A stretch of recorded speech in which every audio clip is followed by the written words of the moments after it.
D R bright future study centre YouTube channel में आपका बहुत बहुत स्वागत है दोस्तों। आज हम स्टार्ट करने वाले हैं दोस्तों, जैसा कि आप थंबनेल में देख चुके होंगे कि आज हम स्टार्ट करने वाले हैं कक्षा 10वीं का सामाजिक विज्ञान का पेपर, जो पूरे एमपी में जिस छात्र की टॉप 1 पर आया था उसकी कॉपी आज हम आपको दिखाने वाले हैं कि किस प्रकार से उसने लिखा हुआ था। आप देख सकते हैं उसकी कॉपी को, है ना। ये उसका फर्स्ट पेज है। फर्स्ट पेज यदि आपको समझना है तो मैंने हिंदी और विज्ञान के पेपर में अच्छे तरीके से समझाया हुआ है, तो आप उनको ज़रूर देखिएगा। यदि और भी मैंने सभी सब्जेक्टों के वीडियो एनालिसिस करके अच्छे से, मतलब जिस प्रकार ये समझा रहा हूँ पेपर, सेम उसी प्रकार से इसी प्रकार से आपको उन पेपरों को भी समझाया हुआ है, तो आप उनको भी ज़रूर देखिएगा। तो चलिए हम देखते हैं इस पेपर कि इस पेपर को हमें किस प्रकार करना था, है ना। तो चलिए हम देर न करते हुए स्टार्ट करते हैं। और इसमें आप देखेंगे, सबसे पहले आप क्या देखेंगे, ये देखिए प्रश्न क्रमांक 1 का उत्तर लिखिए, है ना।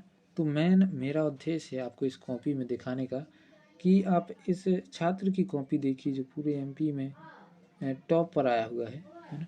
तो उसकी कॉपी मतलब कितने अच्छे तरीके से उसने सजा सजा के लिखा हो। वही 3 घंटे आपके पास भी होते हैं और वही 3 घंटे उस छात्र के पास भी थे, लेकिन उसने जो लिखा है किस तरीके से लिखा है कि उसके अच्छे से अच्छे नंबर आए हुए हैं। इसी पर पूरा अपना ये वीडियो होने वाला है।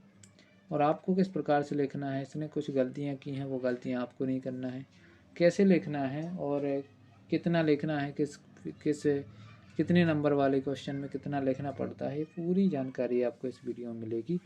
तो अंत तक ज़रूर जुड़े रहिएगा। और इसमें कुछ अंत में या बीच में कुछ इम्पोर्टेंट फैक्ट भी मैं आपको प्रोवाइड करवाने वाला हूँ। कुछ ऐसी चीज़ें बताऊँगा जो आप अधिकतर स्टूडेंट गलतियाँ करते हैं, तो वो आप ना करें, इसके लिए आप इस वीडियो को पूरा ज़रूर देखिएगा, है ना।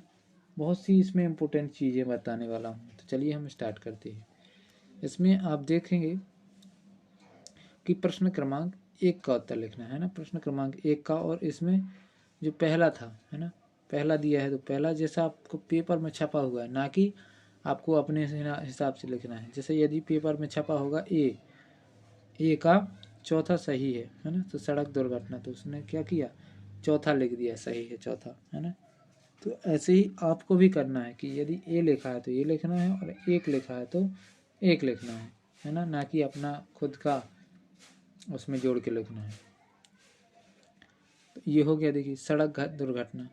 बी न, फिर देखिए एक फॉर्मेटिंग आप देखेंगे इसकी कि यहाँ पर देखिए ये और ये लाइन, देखो हर आंसर लिखने के बाद एक लाइन छूटी है ना। तो ये लाइन आपको भी छोड़ना है, याद रखिएगा।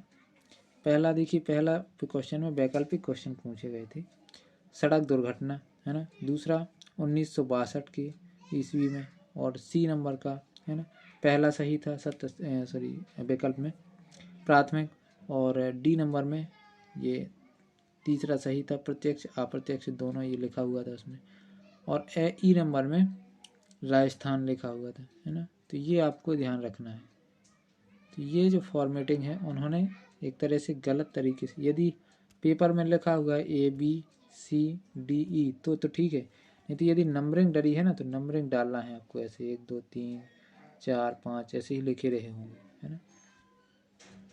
जैसे दूसरा में देखिए, इसका आ नंबर खाली स्थान में क्या भरना था, ग्रामीण और वन सुरक्षा समितियाँ। दूसरे में भरना था मध्य प्रदेश, तीसरे में बहादुर शाह जफर, चौथे में प्रारूप समिति, और ई नंबर में कार्ल मार्क्स। तो इनमें हर एक आंसर लिखने के पश्चात क्या करना है आपको, हर एक प्रश्न लिखा, फिर उसके बाद एक लाइन छोड़ देना है, फिर आंसर लिखा, फिर लाइन छोड़ देना, फिर आंसर लिखा, फिर लाइन छोड़ देना, फिर आंसर, फिर लाइन, फिर आंसर, फिर लाइन। तो आपको इस प्रकार से लिखना है। ऐसा नहीं है कि आपको मतलब अपने हिसाब से लिख दिया और ऐसा लिख दिया कि एकदम सटीक लिख दिया, है ना, पास में लिख दिया, तो कुछ समझ में नहीं आ रहा कि क्या लिखा है। जब आपको खुद समझ में नहीं आएगा तो चेक करने वाले को फिर क्या समझ में आएगा। तो इसीलिए आपको क्या करना है कि जितने भी आंसर लिखना, हर एक आंसर लिखने के बाद एक लाइन छोड़ना है। जैसे इन्होंने यहाँ पर लाइन नहीं छोड़ी तो आपको एक लाइन छोड़ देना है, फिर एक लाइन छोड़ देना है यहाँ पर, और ये लिख जाने के बाद एक लाइन फिर यहाँ छोड़ देनी थी। लिखने का फॉर्मेट यही रहेगा आपका, लेकिन हर एक आंसर लिखने के पश्चात एक लाइन छोड़नी है, याद रखिएगा, है ना। क्योंकि आपको जो कॉपी दी जाएगी वो काफ़ी बड़ी होती है, और ऐसा नहीं है कि आप जो कॉपी आपको दोबारा से नहीं दी जाएगी, आप जितनी चाहे कॉपी ले सकते हैं उनसे, लूज कॉपी, एक्स्ट्रा कॉपी जिसको बोलते हैं। चौथा में देखिए सत्य के लिए भी हर एक आप देखेंगे कि हर एक आंसर लिखने के पश्चात एक लाइन छोटी हुई है, ताकि स्पष्ट दिखे जो शब्द लिखे हुए हमारे, है ना।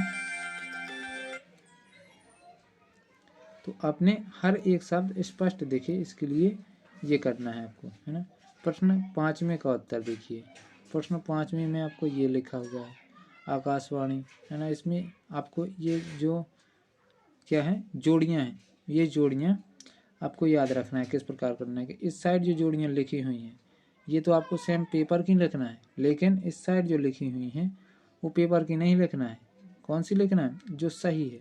जैसे आकाशवाणी 1957, और स्वामी विवेकानंद रामकृष्ण मिशन, और चरण पादुका गोलीकांड छतरपुर, परिवहन और संचार है ना क्या तृतीय क्षेत्र, सीमेंट का कारखाना तो ये क्या है द्वितीय क्षेत्र।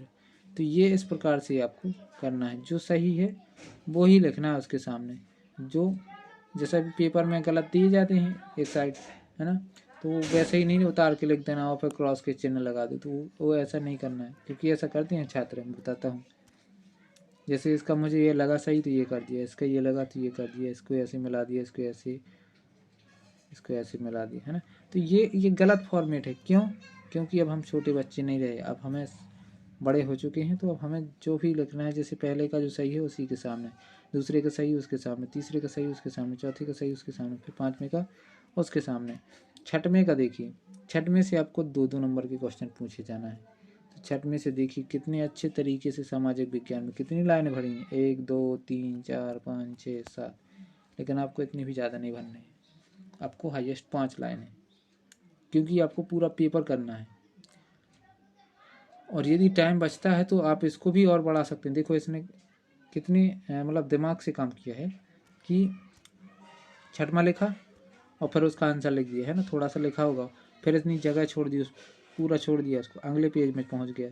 दूसरे में देखो 7वें में क्वेश्चन में पहुंचा तो देखो कितनी लाइनें, 1 2 3 4 5 6 लाइनें भर दी उसने, है ना। तो मतलब आपको भरना भी है अच्छे तरीके से, और ऐसा नहीं है कि जो कंटेंट है आपका क्वेश्चन से अलग नहीं होना चाहिए, नहीं तो उसमें भी आपको नंबर नहीं दिए जाएंगे। थोड़ा मतलब मिलता जुलता हो तो चलेगा, लेकिन पूरा का पूरा टॉपिक ही चेंज हो जाए वो तो फिर नहीं माना जाएगा। लेकिन हाँ मिलता जुलता है तो वो एडजस्ट हो जाता है इसमें, है ना। देखिए 8वां में कितना काफ़ी बड़ा लिखा हुआ है उन्होंने, तो 2-2 नंबर की आपको थोड़ा लिखना, तो 2-2 नंबर के हिसाब से ही कम से कम 5 से 6 पे लाइनें भर देना। इनकी लाइनों को भरने का देखो तरीका क्या होता है, 1 2 3 4 5 6 7 8 9 10, एक लाइन में केवल 10 शब्द लिखे हुए हैं, तो आप इनसे भी कम लिख सकते हैं, थोड़ा और जो यहाँ इनने पास लिखा है थोड़ा और अच्छे से स्पष्ट दिखे ताकि, है ना, और अच्छे से लिखना है, तो थोड़ा दूर अपने शब्दों को थोड़ा दूर लिखना है, तो लाइनें तो भरेंगी और आपका अच्छा भी स्पष्ट रूप से दिखेगा। वो कटिंग नहीं होनी चाहिए, मेन बात ये भी है। यदि कटिंग होती है पेपर में तो समझ जाता है चेक करने वाला कि ये रट्टू तोता आदमी है, तो रट्टू तोता भी नहीं बनना है ना। 10वां क्वेश्चन देखिए, 10वां क्वेश्चन में ये आपका 2 ही नंबर का क्वेश्चन है, कितने बेहतरीन तरीके से प्रदर्शन किया गया है उनका, है ना। 11वां क्वेश्चन देखिए, 11वां क्वेश्चन में बहुत ही रोचक तरीके से देख सकती हैं आप, कितना मतलब बेहतरीन तरीके से। 11वां क्वेश्चन थोड़ा बड़ा क्वेश्चन है मुझे लगता है ना, ये देख सकते हैं। तो ये आपको ध्यान रखना है कि आपको नंबर के हिसाब से प्रश्न लिखना है, ना कि 2 नंबर का आपने 4 नंबर के बराबर लिख दिया, तो ऐसा नहीं करना है, एकदम अच्छे तरीके से लिखना है। और आप फॉर्मेट को आप देख सकते हैं कि किस प्रकार, जैसे 12वां क्वेश्चन थोड़ा बड़ा नंबर का आया होगा तो उसने थोड़ा ज़्यादा लिख दिया, है ना। ये 13वां भी थोड़े ज़्यादा नंबर का आया तो ज़्यादा लिख दिया। जैसे नंबर का क्वेश्चन वैसे ही आपको लिखना है। यदि 2 नंबर का है तो 5 से 6 लाइन है, और बड़ा है तो थोड़ा ज़्यादा लिख देना है, याद रखना। ये 15वां क्वेश्चन देख सकते हैं कितने मतलब अच्छे फॉर्मेट तरीका है उनका।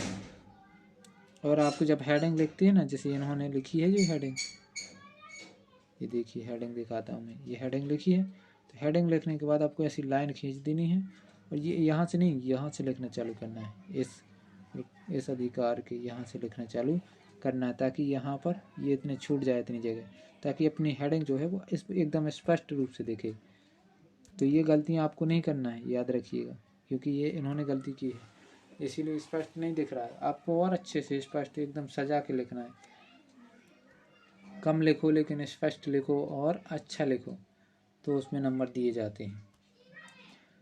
16वां देखो, 16 में भी वही प्रक्रिया है। देखिए इन्होंने मतलब पैराग्राफ टाइप में लिखा हुआ है, तो हर एक पैराग्राफ के लिए एक लाइन छोड़ दी है, हर एक गुण के लिए एक लाइन छोड़ दी है। 17वां क्वेश्चन में विशेषताएं लिखी हुई हैं, भारतीय संविधान की विशेषताएं।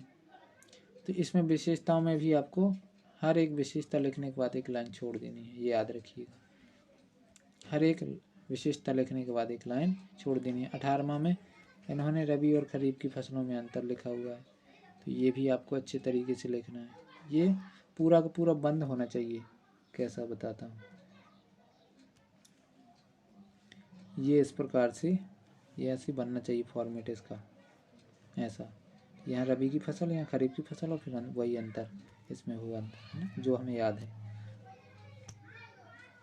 अब चलते हैं आगे। देखिए ये देख सकते हैं आप, मतलब कितने अच्छे तरीके से उन्होंने अपने पेपर में प्रदर्शन किया हुआ है। 20वां क्वेश्चन देखिए कितने मतलब अच्छे रोचक तरीके से लिखा हुआ है सब कुछ। अगर देखा जाए तो इनका पढ़ के भी देख लेना, मतलब ये थोड़ी रोचकता भी है, और आपकी फॉर्मेटिंग तो देख के भी प्रभावित होता है चेक करने वाला, है ना। देख सकते हैं आप कितने अच्छे तरीके से। 23वां क्वेश्चन भी बहुत ही रोचक तरीके से लिखा हुआ है उन्होंने। इसी प्रकार आप भी लिख सकते हैं, ऐसा नहीं है कि आपको नहीं आता है, लेकिन आप इनसे भी अच्छा लिख सकते हैं। कैसे? क्योंकि इनकी कुछ फॉर्मेटिंग है जो इन्होंने गलतियाँ की हैं, वो गलतियाँ आपको नहीं करना है। जैसा कि मैं कुछ गलतियाँ आपको बता ही चुका हूँ कि कोई भी हेडिंग डालते हैं तो उसके लिए यहाँ से लिखना चालू करते हैं। अगर जैसे यहाँ हेडिंग डाली ऊपर वाली लाइन में, तो नीचे वाली लाइन के यहाँ से लिखना चालू करना है, इस वाली लाइन से, है ना। और ये जगह इतनी छोड़ देनी है, ये वाली। फिर जब अगली लाइन आएगी तो यहाँ से लिखना चालू करेंगे, इस वाली लाइन से। कोई भी हेडिंग डालते हैं उसके लिए हेडिंग के लिए थोड़ी सी जगह नीचे उसके छोड़ देना है, तो हमारी हेडिंग जो है बहुत अच्छे से दिखती है, और उसमें एक लाइन भी खींच सकते हैं, है ना। यहाँ पर देखो इन्होंने, सॉरी दोस्तों, थोड़ा यहाँ पर मैं आपको दिखा रहा हूँ, यहाँ पर मैं आपको दिखा रहा था ये चीज़। ये यहाँ पर इन्होंने लाइन नहीं खींची तो पता ही नहीं चल रहा कि 25वां क्वेश्चन यहाँ पर लिखा भी हुआ है। तो यहाँ पर आपको लाइन छोड़नी, हर एक क्वेश्चन जब प्रश्न क्रमांक भी लिखना तो भी एक लाइन छोड़नी है, ठीक, याद रखिएगा ये चीज़। अब चलते हैं, देखिए आगे। इन्होंने लूज़ कॉपी ली हुई थी, तो इस लूज़ कॉपी का भी इन्होंने बताया हुआ है कि ये लूज़ कॉपी है हमारी, और इसमें 24वां क्वेश्चन लिखा हुआ है। 24वें क्वेश्चन में हेडिंग बना कर लिखी हुई है, देख सकते हैं, है ना। फिर आया आपका 22वां क्वेश्चन के आंसर लिखे हुए, है ना, और यहीं पर उनका समाप्त होता है। तो दोस्तों ये वीडियो था आपका सामाजिक विज्ञान का। यदि आपने हिंदी, विज्ञान, गणित और भी जितने भी सब्जेक्ट हैं आपके, तो उनके पेपर्स, आंसर पेपर्स नहीं देखे हुए हैं तो आप देखकर ज़रूर जाइएगा एक बार, क्योंकि जब आप पेपर में लिखते हैं तो आपको फॉर्मेट पता होना चाहिए कि हमें किस प्रकार से लिखना है, टॉपर किस प्रकार से लिखता है, ताकि उसके हमसे अच्छे नंबर आते हैं और हमारा नाम मेरिट लिस्ट में क्यों नहीं आ पाता है ना। तो उसी के लिए ये आप फॉर्मेट देख लेंगे यदि एक बार, तो आपके मन में ये संशय नहीं रहेगा कि आखिर हमारी गलतियाँ ये कहाँ होती हैं, कि हमारे इतने नंबर कम क्यों आते हैं। तो इससे हमें यही तो जानकारी मिलती है, यही पता चलता है कि हम गलतियाँ कहाँ कर रहे हैं, कि हमारे अच्छे नंबर नहीं आ रहे हैं। हमारे साथ वाले के 95, 90, 95, है ना, 92, 96, 99 ऐसे नंबर आ रहे हैं, लेकिन हमारे क्यों नहीं आ रहे। तो ये गलतियाँ करते हैं हम, इसलिए हमारे नंबर इतने अच्छे नहीं आ पाते हैं, है ना। तो ये चीज़ें आपको याद रखना है कि आपको ये गलतियाँ नहीं करनी है। आपके सामने वाला कर रहा है तो कोई मतलब नहीं, क्योंकि पेपर में हमें लिखना है, ना कि किसी और को। तो ये अपना पेपर था सामाजिक विज्ञान का। आप चाहें तो और सब्जेक्ट के पेपर्स के आंसर यदि आपको चाहिए हो, तो किसी जो आपका कोई सब्जेक्ट हो जिसकी आपको टॉपर्स की कॉपी चाहिए हो, और तो हमें कमेंट कीजिए, कमेंट बॉक्स में एक प्यारा सा कमेंट छोड़ के जाइए, तो हम आपको उसकी सहायता ज़रूर की जाएगी उसके लिए। और साथ ही साथ यदि आप चैनल पर नए हैं तो चैनल को सब्सक्राइब कीजिए, वीडियो को लाइक कीजिए और अपने दोस्तों में ज़्यादा से ज़्यादा शेयर कीजिए। यदि दोस्तों आपको इसका PDF फॉर्मेट चाहिए है तो PDF फॉर्मेट के लिए टेलीग्राम ग्रुप पर जुड़ जाइए, वहाँ पर आपको इसका PDF फॉर्मेट प्रोवाइड किया जाएगा। तो आज का वीडियो हम यहीं समाप्त करते हैं। हम मिलते हैं एक अगले वीडियो में एक अगले फैक्ट के साथ। तब तक के लिए बने रहिए और जुड़े रहिए DR bright future study centre के साथ। बहुत बहुत धन्यवाद दोस्तों।